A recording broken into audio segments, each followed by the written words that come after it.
Kembali lagi bersama saya Agung Surya Gumelar dalam acara Beyond Education Podcast. Podcast yang selalu menemani Anda di hari-hari Anda 2 hari sekali. Kita selalu sharing-sharing materi atau misalnya sharing-sharing pengalaman tentang coaching, tentang motivasi, pendidikan, atau tentang pembahasan-pembahasan parenting gitu ya.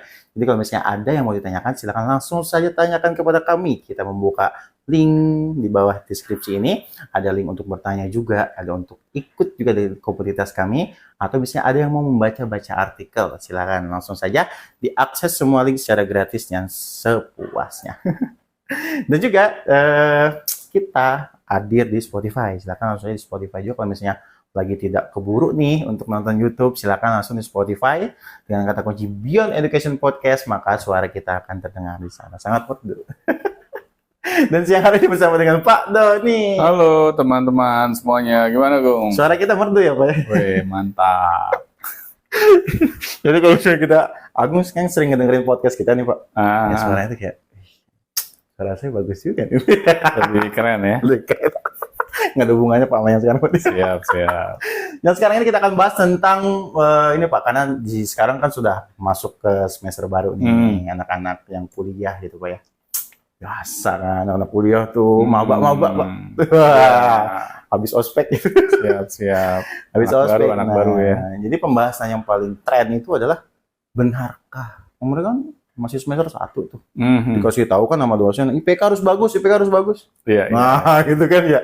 IPK harus bagus, terus juga belajar yang benar. IPK harus bagus karena IPK itu menentukan masa depan. Iya. Nah, benar. Di sini nih Pak nih, yang saya kurang masuk gitu. IPK itu apakah betul Pak? Sangat tidak betul.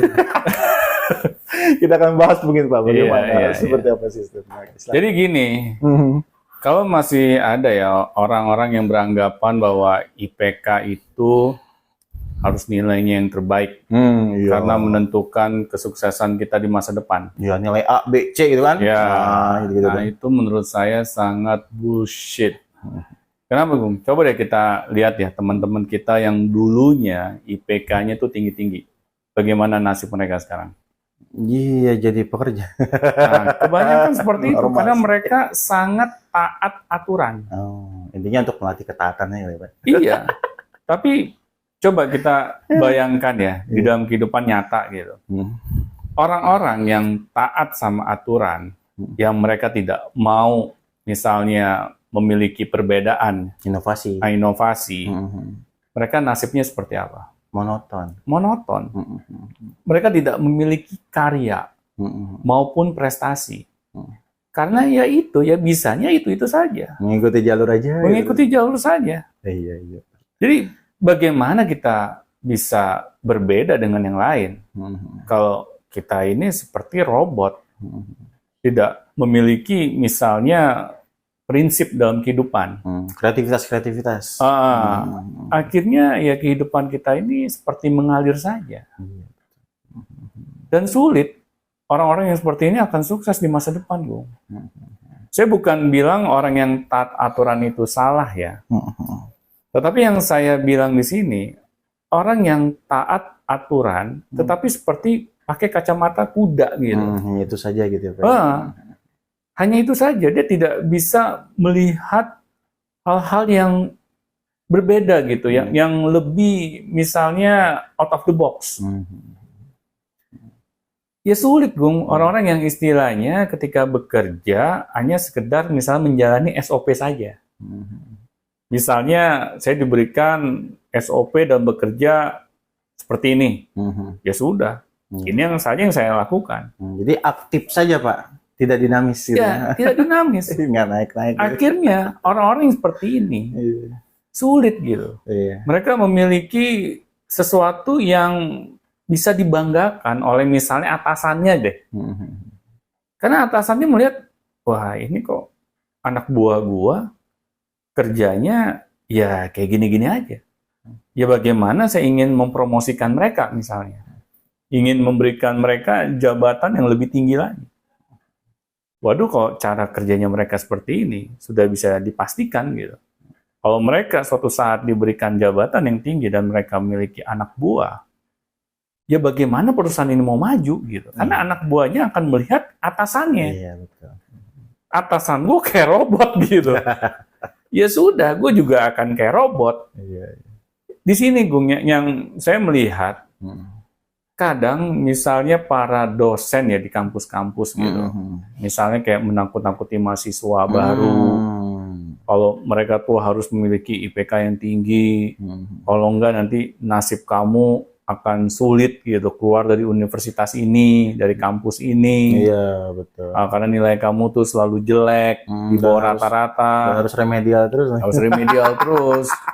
Saya ngalamin tuh Pak, misalnya kita nilainya C tuh, atau D itu dianggap tidak lulus. Nah itu. Jadi di semester selanjutnya tuh kita harus ngambil mata kuliah itu lagi. Nah, nambahin beban kita kuliah kan. Dan sampai mata kuliah yang lain sampai nggak keambil gitu, gara-gara kita harus ngambil yang itu lagi. Nah itu. Kayak gitu itu masalahnya. Kampus tuh seneng banget nyusahin mahasiswanya. Nah ini gue yang saya kadang ya, mengapa sih banyak orang-orang yang kuliah gitu ya, apalagi kalau niatnya udah salah gitu, niat kuliah agar dapat ijazah terus diterima kerja. Jadi mindset kita hanya sebatas itu gitu. Akhirnya ya sudah, itu yang akan terjadi sama kehidupan kita. Betul. Ya boro-boro kita mau sukses di masa depan ya, kalau cara kita berpikir saja sangat cetek gitu. Nah di sini Gong, seharusnya dosen-dosen itu bisa memotivasi mahasiswa itu bukan karena nilai IPK, tetapi bagaimana mereka itu bisa berkontribusi setelah mereka lulus kuliah. Itu seharusnya pola pikir para dosen ke arah sana gitu. Ayo para mahasiswa baru, detik ini juga ya, kalian harus yang namanya belajar sekeras-kerasnya, tapi bukan hanya di dalam kelas, tetapi juga di luar kelas. Jadi, arahkan mahasiswa ini, ketika mereka menghabiskan waktunya selama di kampus itu, belajar juga tentang ilmu kehidupan. Iya, mengeksplorasi diri. Ya, mengeksplorasi diri. Jadi bukan hanya mereka jago di dalam ruangan kelas doang. Iya, itu kayak di SMA. Nah itu sama aja. Nggak ada hubungannya. Tuntut juga. Benar. Nilainya bagus. Gitu. Padahal yang namanya kita belajar di dunia kampus, Bung, kita tuh belajar tentang skill. Skill yang akan kita pakai nanti di masyarakat. Tetapi kalau apa yang kita pelajari di kampus tidak dapat meningkatkan skill kita, terutama skill kehidupan kita, ya bagaimana nanti ilmu yang kita dapatkan di kampus ini bisa kita aplikasikan di masyarakat. Karena di masyarakat itu nggak cukup misalnya kita jago ilmu kedokteran kita, misalnya ya. Wah, karena waktu selama kita di perkuliahan kedokteran, IPK kita 4 terus gitu. Tapi pas di masyarakat loh, kita misalnya ketemu pasien nih, ini nyata-nyata pasien ya, yang kita belum kenal orang itu siapa gitu, latar belakangnya apa, terus tiba-tiba kita ketemu si calon pasien ini, kemudian tanpa babi bu kita ceritakan tentang misalnya riwayat medisnya dia dengan apa adanya, dan ujung-ujungnya kita bilang nih ke si pasien ini, umur bapak atau ibu nggak lama lagi. Ya kan ada kita yang nggak lama lagi di situ, Pak. Itu bagaimana coba perasaan si pasien gitu? Ngejar gitu. Iya.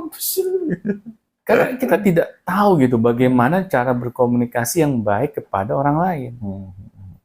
Padahal ilmu-ilmu kehidupan seperti ini kita butuhkan juga, dan kita nggak akan mungkin dapat di ruangan kelas. Iya, komunikasi, pikir. Benar. Gitu. Emang sih jarang dilatih. Iya.